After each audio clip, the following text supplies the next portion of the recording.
Pressão intracraniana. Seja bem-vindo a essa série de pressões. Se esse é o seu primeiro vídeo, nós temos uma playlist que eu estou falando de todas as pressões. Intracraniana, venosa central, arterial e vamos ter também pressão intraabdominal. Então, veja toda a nossa playlist, não deixe de curtir, compartilhar, se inscreva, seja membro desse canal, assim você ajuda bastante e siga a gente lá no Instagram.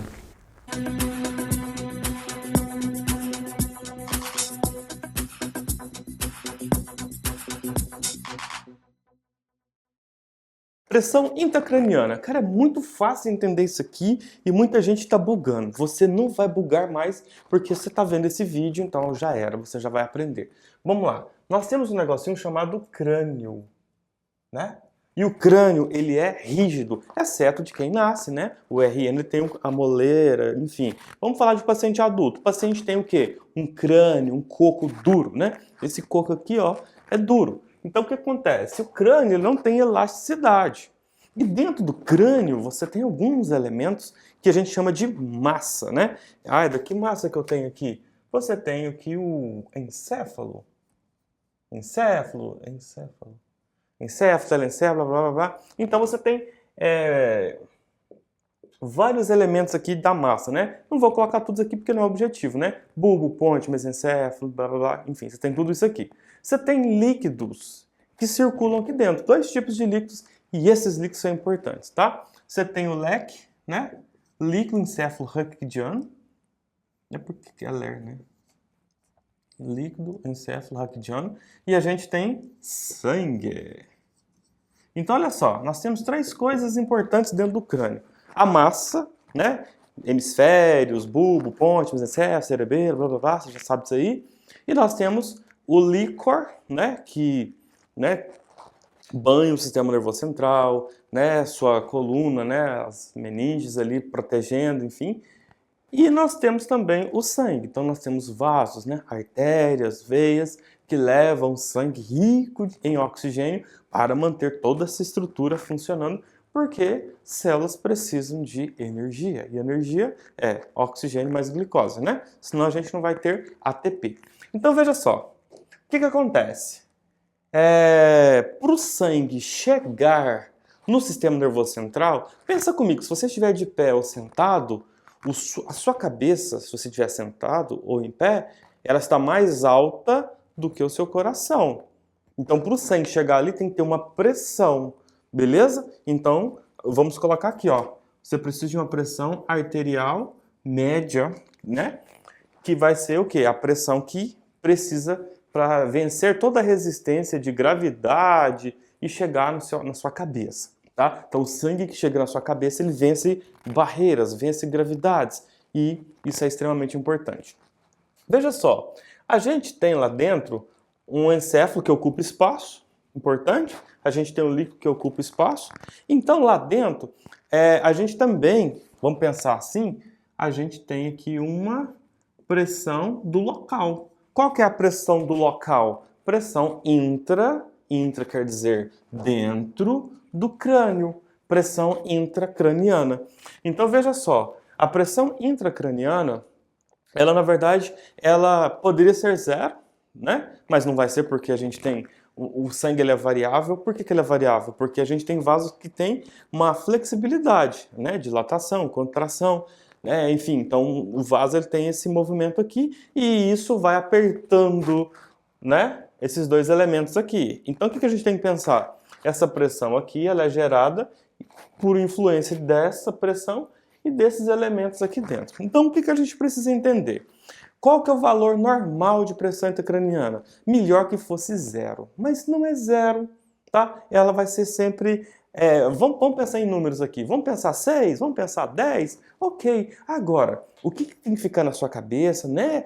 Pegar valor de referência, valor normal. A gente tem que pegar o valor que vai gerar problema para o paciente, tá? Então, o que eu considero problema, tá? O que eu considero problema? Pegando as últimas atualizações, né, então você tem que ver de 2019, 20 para frente, se um paciente ficar com a pressão intracraniana maior do que 20 milímetros de mercúrio por mais de 5 minutos, é possível que esse paciente comece com lesão no cérebro. Por que lesão no cérebro? Seguinte, se essa pressão aqui aumenta, ela vai espremer encéfalo e vai espremer o vaso sanguíneo, porque o sangue não está canalizado dentro dos vasos. E esse vaso vai receber uma pressão, e agora você pensa na mangueira, você chega lá e pisa na mangueira. Se você pisou na mangueira, a água não tende a diminuir. Se você pisar bem forte, você não corta o jato de água. Então, essa pressão intracraniana, se ela aumenta muito, ela corta a chegada de sangue. Ou seja, eu preciso que uma pressão arterial média vença a pressão intracraniana para que o encéfalo não fique sem receber o quê? Sangue. Então existe uma briga entre a pressão arterial média e a pressão intracraniana. Então se liga nessa ideia aqui. Pressão arterial média menos pique é igual a PPC. Meu Deus do céu, o que você está falando, Éder? Calma. PPC, pressão de perfusão cerebral. Isso também alguns livros trazem como FSC, fluxo sanguíneo cerebral. Em resumo, é a quantidade ideal que precisa de sangue no seu sistema nervoso central para ele funcionar. Se tiver pouco, vai isquemiar. O que é isquemiar? Ele vai morrer, vai ter necrose, entende? Então veja só, o fluxo sanguíneo cerebral, essa conta aqui, ela tem que ser maior do que. Aí depende. Na criança, maior do que 40, no adolescente, maior que 50, e no seu paciente adulto, a terapia intensiva lá, ó, uma PPC ou um FSC maior do que 60. Então vamos pensar hipoteticamente, tá? Você está lá na UTI, a pressão arterial média do seu paciente, vamos pensar aqui, ela está 70, vamos pensar assim, então PAM de 70, e você tem um paciente lá que está com a pique de 30, tá? Pique de 30, um paciente adulto. 70 menos 30, 40. Opa! Olha só que problema. Ó, esse cara já está começando a entrar com lesão cerebral. Por quê? Mais do que 5 minutos que ele está mantendo uma PPC abaixo do valor considerado ideal para o paciente adulto, já começa a entrar em lesão, isquemia cerebral. Vai perder o cérebro do cara, meu amigo. Entendeu? Então, isso aqui que a gente tem que entender. Ah, fez sentido para você fazer boas compressões durante a parada cardiorrespiratória? Porque quando você faz boas compressões, o que acontece? Você tem uma boa perfusão. O que é uma boa perfusão?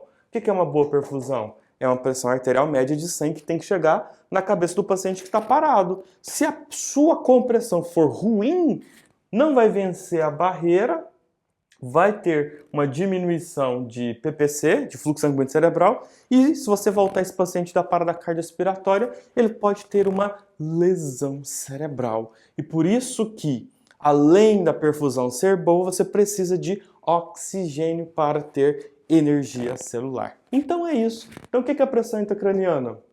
A pressão intracraniana é uma pressão gerada dentro do crânio. Ponto final. E se ela for aumentada, quanto maior, pior. Então, até 22, se não passar, menos mal. Se aumenta, a gente tem problemas.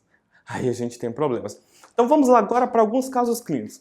Se o seu paciente tem traumatismo crânioencefálico, um TCE, o cara foi lá, bateu a cabeça, adivinha quem foi inchar? Olha só quem teve edema, encéfalo. Se o encéfalo teve edema, meu amigo, você está lascado, sabe por quê? Porque ele vai ocupar o quê? O espaço não aumenta, então ele vai ocupar mais espaço. Sabe quem que ele comprime? O vaso. Se ele comprime o vaso, diminui a PAM daquele local. Logo, a gente tem o quê? Uma PPC diminuída. Por quê? Porque eu vou ter um aumento de pressão intracraniana. Então, o edema cerebral gera um aumento da pressão intracraniana? Gera. Se um paciente tem um AVE hemorrágico, o AVE hemorrágico não é um derramamento de sangue dentro do cérebro? Sim, se tem um derramamento de sangue dentro do cérebro, vai aumentar a pressão do crânio. Se aumenta a pressão do crânio, eu vou diminuir essa aqui. Então, se a pressão não for superior a 60, seu paciente está correndo risco de ficar sequelado com lesões cerebrais. Por isso que a gente tem que atentar. Então, não diminua a pressão do seu paciente que está com uma pressão intracraniana aumentada. Pegou a ideia? Pegou a ideia? Seu paciente tem uma AVE hemorrágica, a pressão dele tem que ficar quanto? Acima de 180 sistólico, tá? Acima de 180 sistólico, acima de 110 diastólico. Por quê? Porque se você colocar ele num valor de pressão normal, você diminui a PAM, você não vence a pique. Éder, mas se eu deixar muito alto, não vai estar aumentando o sangramento? Vai. Aí é custo-benefício e tempo. O cara precisa entrar em neurocirurgia para arrancar coágulo, tirar o que está entrando ali dentro, parar o sangramento para diminuir a pressão. Porque se você só diminuir a pressão, a PIC você não vai conseguir fazer nada, porque tem que abrir o crânio do cara, você perde o paciente. Então é melhor manter ele com uma pressão alterada, beleza? Então terapia intensiva tem que pensar. Você tem que pensar no seu paciente, porque senão você perde o cérebro do paciente. Então, o sangue tem que chegar no cérebro. O sangue tem que chegar no cérebro. Como? Depende de vários mecanismos. Se um paciente tem parada cardíaca, boas compressões, né? Se o paciente teve um TCE, a gente precisa monitorar a parte neurológica, monitorar pressão, não pode deixar esse paciente rebaixar a pressão, porque se a pressão arterial dele diminui, a gente está encrencado com a PIC. Então, tudo isso é extremamente importante para o seu conhecimento, para salvar pacientes em APH, pronto-socorro, terapia intensiva, inclusive em cirurgias neurológicas. E como que a gente pode diminuir edema cerebral? Usando o manitol. O manitol ele vai funcionar como um diurético osmótico. Olha só que legal, né? Então, tudo isso é extremamente importante para o seu conhecimento de reversão de edema cerebral em alguns casos aí, beleza? Então, isso é mais um vídeo simples, rápido, objetivo de pressão intracraniana. Espero que você tenha entendido aí. E se você ficou com dúvida, coloque aqui nos comentários. E eu te espero no próximo vídeo de pressão intraabdominal.